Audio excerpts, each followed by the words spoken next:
Over confidence అనిపించదా Ravichandra Reddy గారు ఇలాంటి comments చేస్తూ ఉన్నప్పుడు? ఒకవైపు ఏమో జగన్ చేస్తున్నది షో ఆఫ్ పాలిటిక్స్, వరదల్లోకి వచ్చి షో ఆఫ్ చేసి వెళ్ళిపోయారు, ఒక బిస్కెట్ ప్యాకెట్ ఒక పాల ప్యాకెట్ ఇవ్వట్లేదు అని చెప్పి చంద్రబాబు నాయుడు గారు అంటున్నారు. మీరేమో ఈవీఎంల బాబు చంద్రబాబు అని చెప్పి విమర్శిస్తూ ఉన్నారు. ఎలా చూడాలి దీన్ని కాంట్రడిక్షన్? ఆయన ఏదైతే తప్పు చేస్తాడో దాన్ని ఎదుటి వాళ్ళకి ఆపాదించేవాడే చంద్రబాబు నాయుడు గారు. వినేవాడు అమాయకుడైతే చెప్పేవాడు చంద్రబాబు నాయుడు గారు. ఎందుకంటే ఎలాంటి అబద్ధాన్నైనా కన్నార్పకుండా చెప్పగలిగే ఏకైక నాయకుడు ఈ భారతదేశంలో సమకాలీన రాజకీయాల్లో మరి ఎవ్వరూ లేరు చంద్రబాబు నాయుడు గారు. దానికి ఐకాన్ ఆయన.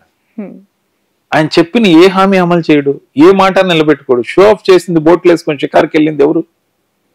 వ్యవస్థను పరిగెత్తించాల్సిన వ్యవస్థను మొత్తాన్ని ఆయన చుట్టూ పెట్టుకొని, కాపలాగా ఉన్న బోట్లన్నింటినీ ఆయన చుట్టూ పెట్టుకొని ఆయన అర్జెంటుగా విహరించకపోతే ఏంటి అని గంటలో సూపర్ సైడ్ ఏదైతే ఏరియాల్లో చూసి మ్యాపింగ్ చేసుకొని అక్కడి నుంచి గ్రౌండ్ మీద వీళ్ళందరినీ పరిగెత్తించాలి. నారా లోకేష్ గారు ఎక్కడ, పవన్ కళ్యాణ్ గారు ఎక్కడ? అంటే ఒక్క చంద్రబాబు నాయుడు గారు ఒక్కరే తిరిగి చాలా అంటే వాళ్ళ కార్యకర్తలు ఎవరైనా కనిపించారు? వాళ్ళ నాయకులందరూ కూడా బోట్లలోనే ఉన్నారు.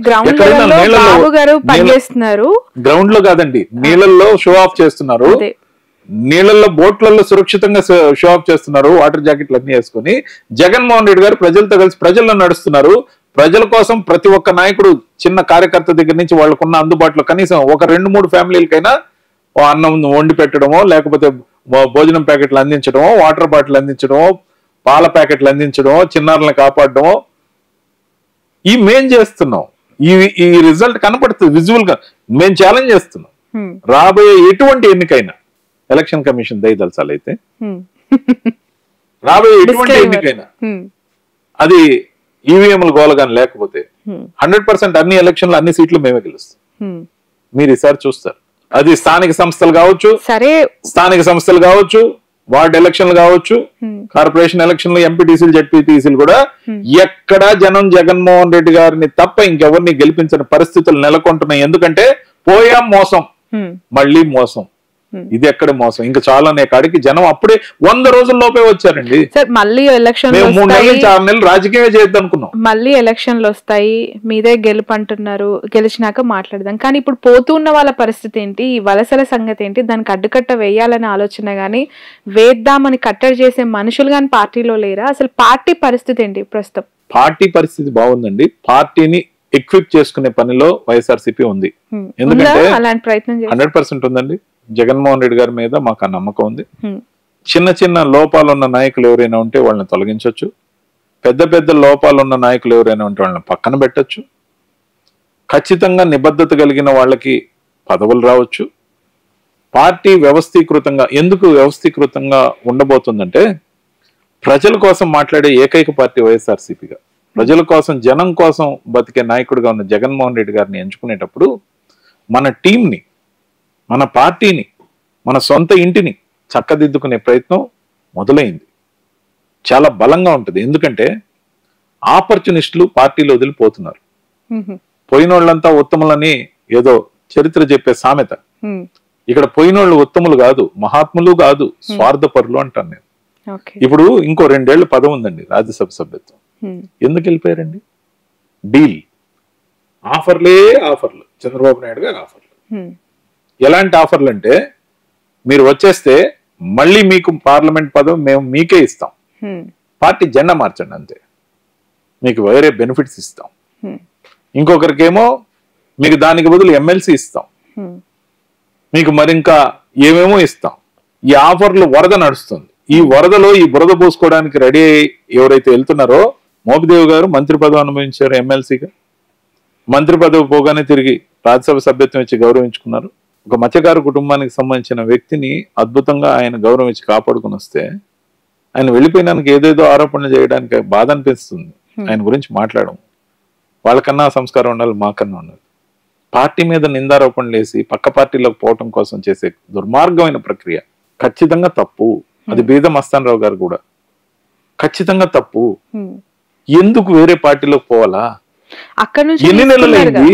3 నెలల క్రితమే కదా మన పార్టీ ఓడిపోతే పార్టీలో ఉండరా?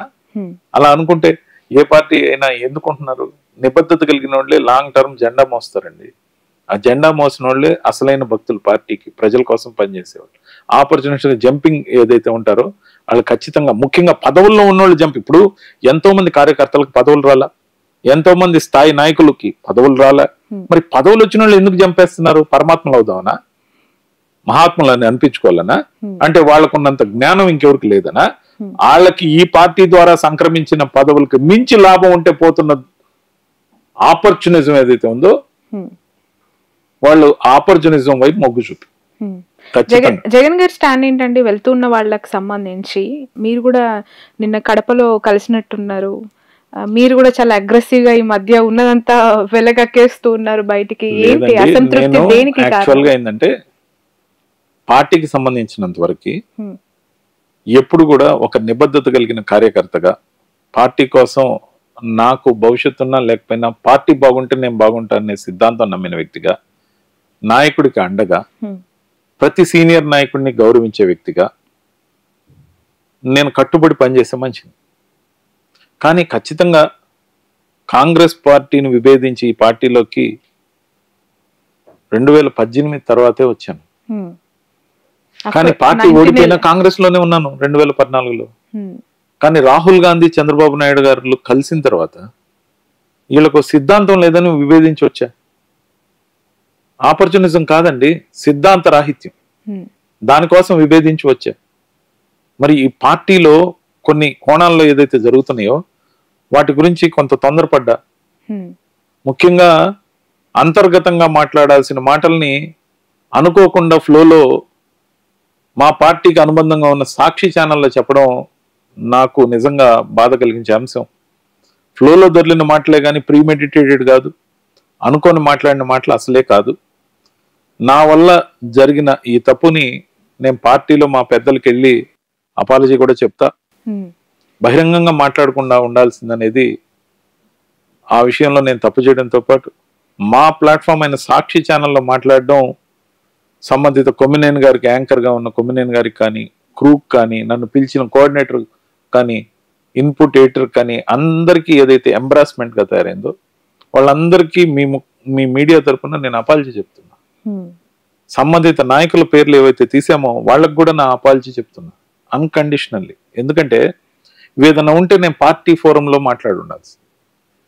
కానీ అనుకోకుండా పార్టీ గురించి ఆలోచనతో వెంటనే వేగంగా కొమ్మినేని గారు వారిస్తున్న మాట్లాడిన మాటలు ఏదైతే ఉందో ఇక మీదట ఎప్పుడు ఎందుకు అన్ఎక్స్పెక్టెడ్ గా వచ్చాయి, దానికి మీరు అపాలజీస్ చెప్తున్నారు. ఓకే, బట్ అంత టచ్ అయిన ఇన్సిడెంట్స్ ఏంటి ఇంటర్నల్ గా? ఎలాంటి థింగ్స్ మిమ్మల్ని అంత హర్ట్ చేశాయి? అంటే చాలా మంది ఇప్పుడు జగన్ గారి తర్వాత ఒక 4 వ్యక్తులు టాప్ 5 లో ఎప్పుడు ఉంటుంటారు. వాళ్ళ మధ్య క్లాషెస్ చూసా, లేదంటే వెళ్తున్న వాళ్ళని కట్టడి చేయట్లేదని ఒక బాధ కనిపించిందా? ఏమనిపించింది మీకు? పొలిటికల్ పార్టీ అనేది ఎప్పుడు కూడా పబ్లిక్ కోసం పనిచేసే ఫోరం, అదేం కంపెనీ కాదు. ఇది ఒక సేవా సంస్థ. రాజకీయము వ్యాపారం కాదు. రాజకీయ నాయకులు పబ్లిక్ కి అనుకూలంగా పనిచేయడం కోసం ఏర్పడ్డ నాయకులు.